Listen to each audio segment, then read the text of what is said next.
What's going on, everybody? I just thought I'd jump on real quick just to post a video about the latest with servers grouping for season 3.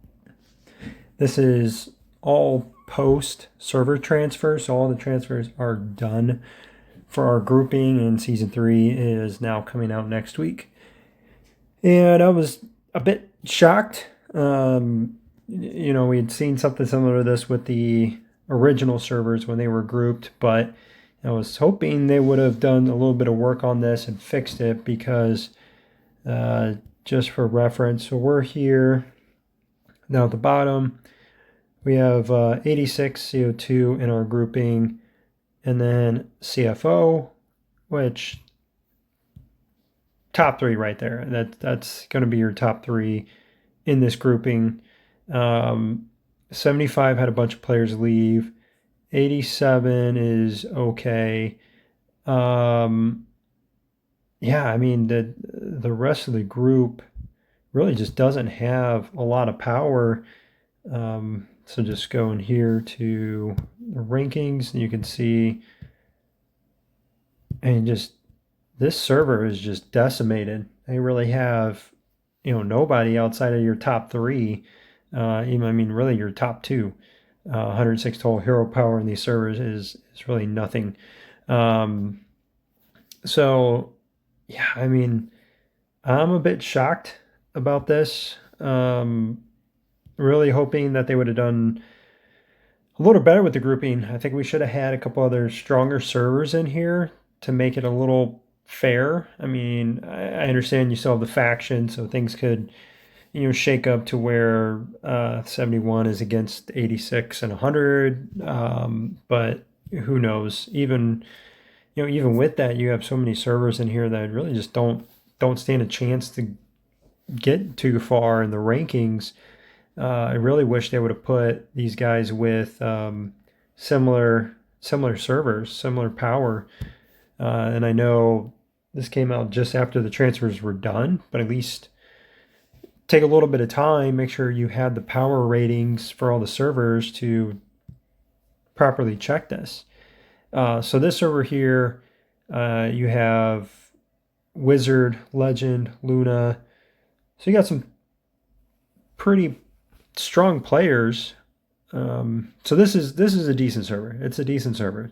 I would not say it's stacked, but it's a decent server, especially compared to 85 and then going to 75 here. So I know they had quite a few players leave, and that left them with not much. That's really nothing. So going over here, looking at CO2 here, 86. So 253. This is total hero power again. This is not just total power, total hero power. 253, 181, 178, 176. This is a pretty loaded server.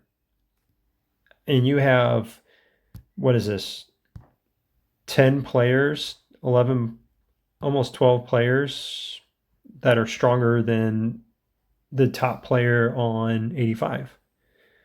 So how do you expect that server to compete at all with any of the top 3? We're looking at the screen here, so the bottom 2 and then the one on the left there, and then even 80. This. Yeah, I'm a bit surprised. I was really hoping better. I was hoping that you would see more of the heavies against heavies and loaded up the seasons, make it hard for everybody, make it challenging where you have to really work together. I don't know. I'm looking at their alliance here. Let's go to rankings. So, you got a few decent players in here. Kiba is actually from our old server, and so is Rich. So Uncle Rich there. So those two guys came in, made this server a bit stronger. But even then, that's not going to compete. yeah, I mean, honestly, it could be two servers against the other six, and it would still be unfair as far as the matching goes. So there's quite a few of these servers, a lot of alliances are going to finish outside of the top 20, top 30, um, just because they're just going to get hammered. You're going to get hammered by a lot of these players because they got a lot of stack servers in here. And you really, it defeats the purpose of working together. You might, when you get your faction, you might try to help each other out a little bit, but at the end of the day, the big guys are just going to do what they're going to do just to get their rewards. They're not going to bend over backwards to help people. I don't want to sound mean or anything, but in reality, when you're talking about trying to keep some other bigger alliances, you got a lot of power and you're trying to fight, and it's going to be, they look for big fights. So if it's going to be a big fight and there's a lot of stuff going on, you might want to jump in. You're trying to help somebody else finish top five, and so you're helping out with that. But who's going to, the top alliance is not going to drop down to help the 50th alliance try to finish in the top 50 or whatever it may be. That's just the reality of it. I mean, there's a lot that's going to be happening, and everybody's going to be fighting at the same time. So you have to pick who you're fighting with, and you're going to have a lot of low levels that just aren't, maybe not going to get much help, and they're just going to get hammered. But but then again, if it's similar to season two, where the alliances were separated by power, or sorry, not by power, but by how much, well, this is going to be spice, how much spice you have, then you get put in a different bracket. So this alliance here, I mean, they don't really have anybody, so that's not a good representation. So let's say this alliance here, who's got 10 million power, they could be fighting against an alliance that has similar power. So you're going to have some decent matchups still, but they're not going to have an opportunity to get into the top 20 more than likely. Just because, especially if they're in a faction that doesn't have any of the big players, they're gonna get the winning faction is typically going to lean heavy on the losing faction, and you're going to have heavy hitters that are just flying around on Saturdays and just burning everybody just because they want to burn everybody. So, if you had, like I was saying, if you had 8 teams or 8 servers that were all evenly matched, you're going to have big fights going on. People have to focus. You have to pick and choose and be strategic. Where here, it just doesn't feel like it. I mean, I could be wrong and things could change, but for me, it doesn't seem like it. It seems like you can, if you're a big dog, you're going to do what you want to do, and you're going to go for top 3 or try to win it. And if you want to help somebody, whatever, but you don't have to be strategic. You might work to try to make sure your faction wins, but that might not be too hard if you're just rolling everybody and dominating the wins and losses, or the attack and defense, not wins and losses, the attack and defense. If this is similar to season 2, so. But they did they did change some stuff with the rewards. It seems like they added in another tier, the tactician tier, and then core members, elite members. So it looks like they changed this up a little bit. So you have a little more of the top rewards. It's kind of interesting. So it doesn't, you get a little bit. Well, no, it's the same as the alliance leader. Is that the same at the top? No, it's a little bit different. So the winning alliance, it's a little bit different. The top rewards and what you get, alliance leader versus tactician. But down below, it looks like you're getting the same.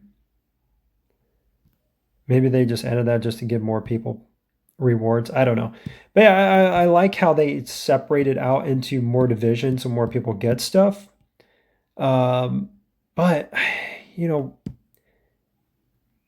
yeah, one side you have whales split up, so they're not all just killing each other and fighting over the top rewards, and then you have people that spent a bunch of money, and that's a big debate. You got people that spend a bunch of money, and all of a sudden now they can't get rewards because they're getting put in brackets that they can't win because there's bigger whales. So I get that. You're going to put them in brackets to where they can guarantee a win, and they're going to be happy, and they're going to continue to play. But then you're going to have small servers that are going to constantly get stuck down in here because they're getting stuck in brackets that are absolutely loaded with 2 or 3 mega servers.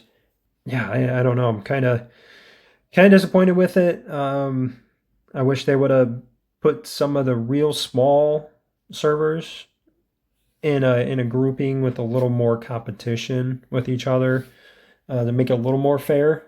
But man, this is going to be a rough month or 2 months for some of these servers here. And after the season's over, maybe they do another transfer surge event, and those servers that were lone players absolutely just die because you have everybody just leave because they want to get out of there. They don't want to be in a losing server and a losing alliance. They want to get somewhere where you're getting these, one of these top 3 positions here.